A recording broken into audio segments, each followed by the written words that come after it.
Hello everyone, एक बार फिर से फ्यूचर क्लास में आप सबका स्वागत है। पिछली वीडियो में हमने मौर्य वंश के अंतर्गत बिंदुसार तक अध्ययन कर लिया था। बिंदुसार, जिसे अमित्रघात के नाम से भी जाना जाता है, इनका सबसे छोटा पुत्र था अशोक, और आज हम लोग अशोक के बारे में अध्ययन करेंगे। अशोक का जो शासनकाल है वो 273 ईसा पूर्व से 232 ईसा पूर्व का है, परंतु उनका राज्याभिषेक 269 ईसा पूर्व में हुआ। यानी 273 से 269 ईसा पूर्व 4 वर्ष, जो ये 4 वर्ष का अंतराल है, इन 4 वर्षों में अशोक ने सत्ता पाने के लिए संघर्ष किया। अशोक की राजधानी थी पाटलिपुत्र। अशोक ने अपने 99 भाइयों की हत्या करने के बाद राजगद्दी प्राप्त की थी। अशोक ने अपने 99 भाइयों की हत्या की थी। अशोक की माता का नाम था सुभद्रांगी। अशोक का जब राज्याभिषेक हुआ तो राज्याभिषेक के 8वें वर्ष के बाद इन्होंने अपने पूरे जीवन काल में एक ही युद्ध लड़ा, वो था कलिंग का युद्ध।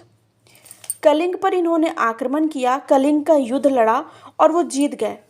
परंतु कलिंग पे आक्रमण करने के बाद जितने भी नरसंहार हुए, कलिंग के युद्ध में 1 लाख लोग मारे गए और कम से कम 1.5 लाख लोग जो थे वो बंदी बनाए गए थे। बहुत ही भारी नरसंहार हुआ था इस युद्ध में, जिसे देखकर अशोक का खुद का हृदय द्रवित हो गया था, और तभी उन्होंने भैरी घोष के जगह पर धम्म घोष को अपना लिया था और उन्होंने बौद्ध धर्म को अपना लिया। कलिंग के युद्ध के बाद ही उन्होंने बौद्ध धर्म अपना लिया था और उन्होंने उपगुप्त से शिक्षा भी प्राप्त की। और अशोक के समय ही तीसरी बौद्ध संगति हुई थी पाटलिपुत्र में। ठीक है, अशोक के टाइम तीसरी बौद्ध संगति कहाँ हुई थी? पाटलिपुत्र में। इसके पहले हमने देखा कि प्रथम बौद्ध संगति जो है अजातशत्रु के टाइम हुई थी राजगृह में, और दूसरी बौद्ध संगति कालाशोक के टाइम हुई थी वैशाली में। उसी तरह जो तीसरी बौद्ध संगति है ये अशोक के टाइम पाटलिपुत्र में हुई थी। ठीक है, अशोक ने जब कलिंग के युद्ध के बाद बौद्ध धर्म अपना लिया और उन्होंने उपगुप्त से शिक्षा प्राप्त की।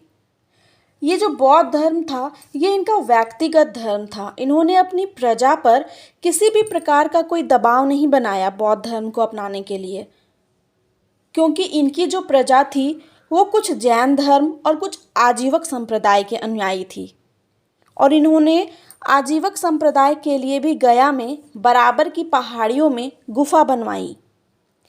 ये बौद्ध धर्म के प्रचार के लिए अपने पुत्र महेंद्र और पुत्री संघमित्रा, इन दोनों को इन्होंने श्रीलंका भेजा बौद्ध धर्म के प्रचार के लिए। अशोक ऐसे पहले शासक थे जिन्होंने अपने प्रजा के साथ अपना संदेश जो है वो प्रजा को देने के लिए शिलालेख बनवाए। शिलालेख के द्वारा संदेश दिया जाने वाला पहला शासक था अशोक, और इनकी जितनी भी शिलालेख है वो प्राकृत भाषा में है। भाषा प्राकृत है, लेकिन जो लिपि रही, भारत में जितने भी शिलालेख बने वो ब्राह्मी लिपि के थे। इसी तरह पाकिस्तान में भी अशोक के कुछ शिलालेख मिले जो कि खरोष्ठी लिपि में थी, और खरोष्ठी लिपि जो है वो दाईं से बाईं ओर लिखी जाती है। उसी तरह अफ़गानिस्तान में जितने भी शिलालेख मिले अशोक के वो अरमाइक लिपि में थे। अफ़गानिस्तान की उत्तरी सीमा से भी शिलालेख मिले हैं अशोक के, जो कि ग्रीक लिपि में लिखी गई हैं। और अशोक के जितने भी शिलालेख हैं उनको पढ़ने में सबसे पहले सफलता प्राप्त हुई थी जेम्स प्रिंसेप को 1837 ईस्वी में। अशोक के अभिलेख को पढ़ने में सफलता प्राप्त हुई थी जेम्स प्रिंसेप को 1837 ईस्वी में, और इनकी जो शिलालेख की भाषा थी वो प्राकृत भाषा थी, और लिपि अगर देखें तो अधिकतर ब्राह्मी लिपि में ही मिली हैं। ब्राह्मी लिपि, खरोष्ठी लिपि, अरमाइक लिपि में भी उनके अभिलेख जो है वो मिलते हैं। अशोक के जो अभिलेख मिले हैं उनमें अशोक का नाम देव नाम प्रियदर्शी के रूप में मिला है, जिसका अर्थ होता है देवताओं का पसंद। ठीक है। तो देव नाम प्रियदर्शी जो है वो अशोक का ही नाम है। अशोक ने जो अभिलेख भाब्रू अभिलेख है जो कि राजस्थान में बना है, राजस्थान में मिला है, राजस्थान के जो भाब्रू अभिलेख है इसमें अशोक ने खुद को सम्राट कहा है कि अशोक सम्राट था। ये कहाँ से पता चलता है? भाब्रू अभिलेख से। अशोक ने जब बौद्ध धर्म अपना लिया तब जिस तरह बौद्ध धर्म में धम्म नीति होती है उसी तरह अशोक की भी कुछ धम्म नीतियाँ थी। अशोक की धम्म यात्रा थी तो जिसमें उन्होंने कुछ बातें कही थी। तो अशोक की धम्म यात्रा में क्या क्या बातें आती हैं? लोगों को नैतिकता सिखाने के लिए नियम। उन्होंने कहा कि लोगों को नैतिकता सिखाने के कुछ नियम होने चाहिए। दूसरी उन्होंने कही कि माता पिता की आज्ञा मानना चाहिए। तीसरी बात उन्होंने बताई कि ब्राह्मण और भिक्षुक इन दोनों को आदर करना चाहिए तथा दास और सेवकों के प्रति हमेशा उदार रहना चाहिए। उन्होंने एक नीति बनाई थी, जियो और जीने दो की नीति। खुद भी ढंग से जियो और दूसरों को भी जीने दो। ये किसकी नीति है? अशोक की धम्म यात्रा की नीति है। ठीक है। इसी तरह अशोक ने टोटल 14 अभिलेख लिखे थे जिसे अशोक के चतुर्दश अभिलेख के नाम से जाना जाता है। तो जो पहला अभिलेख है ये बहुत ही इम्पॉर्टेंट अभिलेख है क्योंकि इसमें इन्होंने अहिंसा और पशु बलि की निंदा की बात की है। साथ ही अगर दूसरे अभिलेख की बात करें तो इसमें मनुष्य के साथ पशु चिकित्सा, यानी कि जिस तरह मनुष्यों को चिकित्सा उपलब्ध है उसी तरह पशुओं के लिए भी चिकित्सा उपलब्ध होनी चाहिए, ये बात बताई। इन्होंने अपने तीसरे अभिलेख में बताया कि जो बौद्ध धर्म का धम्म है उसके प्रचार के लिए इन्होंने राजुक, युक्तक और प्रदेशक नामक अधिकारियों की नियुक्ति की। चौथा अभिलेख जो था वो भैरी घोष के स्थान पर धम्म घोष की नीति को अपनाना है, यानी युद्ध के जगह पर शांति को अपनाना है। पांचवा अभिलेख है धम्म के लिए महामात्रक नामक अधिकारी को नियुक्त किया, मतलब धर्म की रक्षा करने के लिए इन्होंने महामात्रक नामक अधिकारी को नियुक्त किया। छठा अभिलेख जो है वो कहा है कि कोई भी अधिकारी जन कल्याण के लिए मुझसे मिल सकते हैं, यानी अगर प्रजा के कल्याण के लिए कुछ बातें हैं तो उनके लिए अधिकारी मुझसे आकर मिल सकते हैं। ये छठा अभिलेख है। तो पहला अभिलेख और तीसरा अभिलेख यहाँ पर बहुत ही इम्पॉर्टेंट है। इसके बाद अगर हम सातवें अभिलेख की बात करें तो सातवां अभिलेख जो है यह सबसे बड़ा अभिलेख है, बहुत ही लंबा लिखा हुआ और सबसे बड़ा अभिलेख है जिसमें विभिन्न धर्म के समन्वय की बात की गई है, यानी सभी धर्म एक समान हैं और सभी धर्म को एक समान आदर और इज्जत देने की बात जो है वो सातवां अभिलेख में की गई है और ये सबसे बड़ा अभिलेख है। आठवां जो शिलालेख है इसमें धम्म यात्रा की चर्चा की गई है। राज्याभिषेक के 8वें वर्ष से ये स्टार्ट होता है।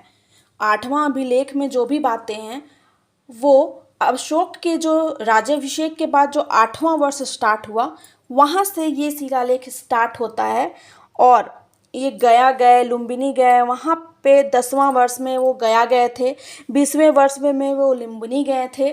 तो वहाँ उन्होंने जो धम्म यात्राएं की उनकी जो चर्चा है वो 8वें अभिलेख में मिलती है। 9वें अभिलेख में सच्ची भेंट और शिष्टाचार की बात की गई है। इसी तरह 10वें अभिलेख में राजा और अधिकारी से कहा गया है कि वो सिर्फ और सिर्फ प्रजा के हित में सोचे और प्रजा के हित में ही कार्य करे।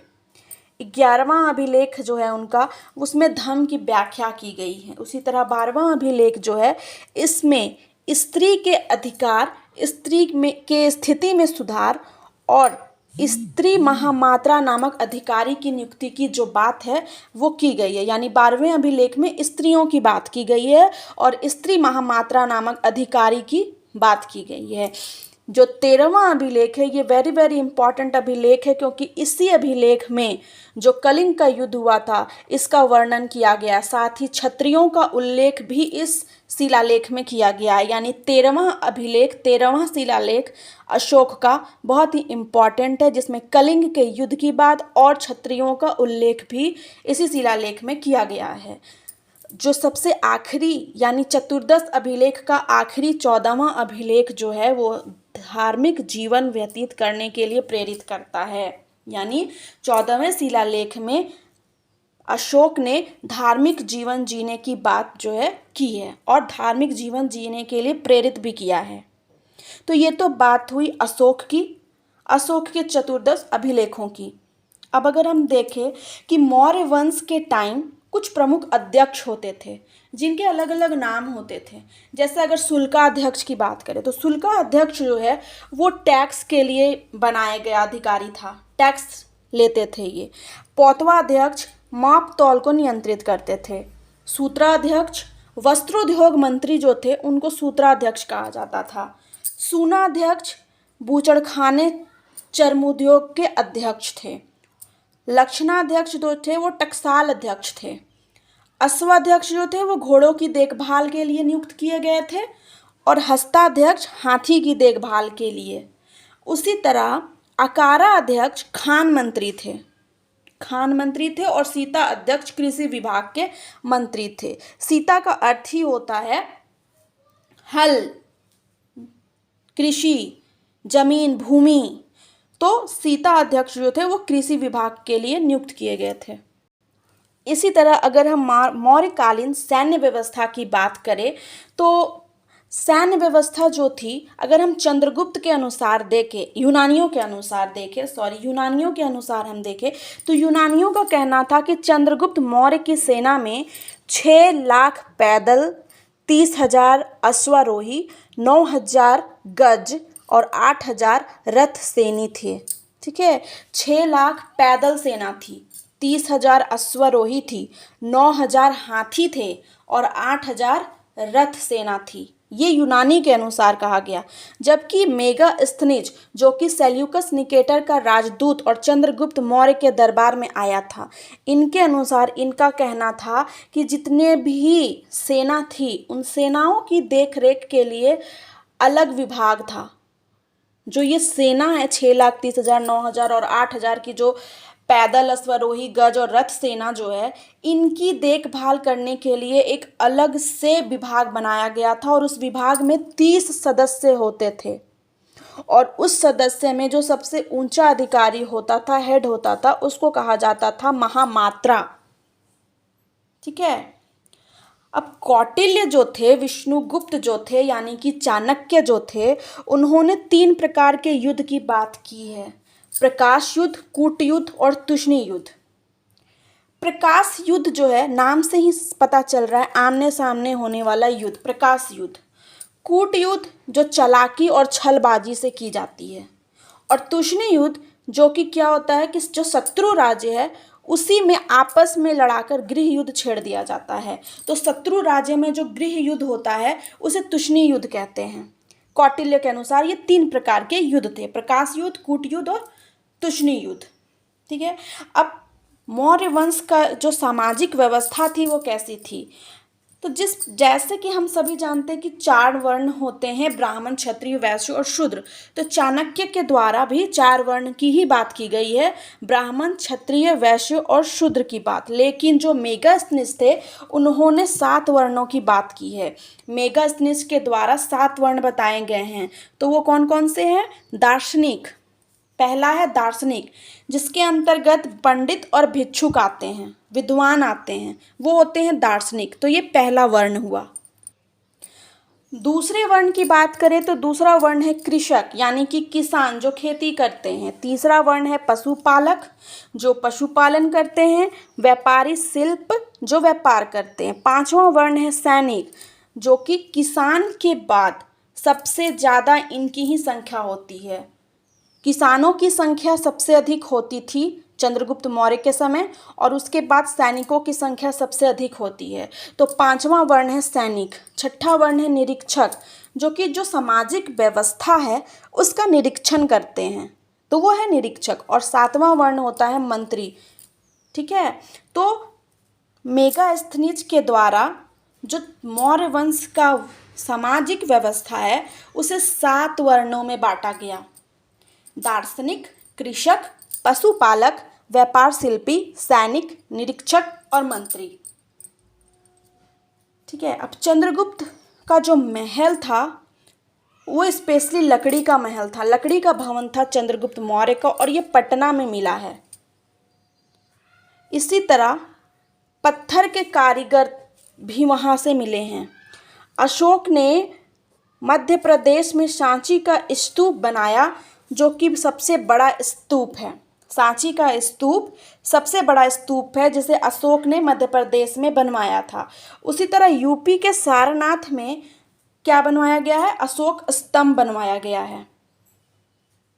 तो ये मुख्य चीज़ें हैं जो कि मौर्य काल में हमें प्राप्त हुए हैं। लकड़ी का भवन जो कि चंद्रगुप्त मौर्य का था और ये पटना में मिला। उसी तरह पत्थर के कारीगर और अशोक के द्वारा बनाया गया सांची का स्तूप और यूपी के सारनाथ में स्थित अशोक स्तंभ, ये सब मौर्यकालीन हैं। ठीक है, तो ये बात हुई मौर्य वंश की, अशोक की। इसके बाद आने वाली वीडियो में हम लोग मौर्योत्तर काल की बात करेंगे कि मौर्योत्तर काल में कौन कौन से वंश, कौन कौन सी राजाओं ने राज्य किए।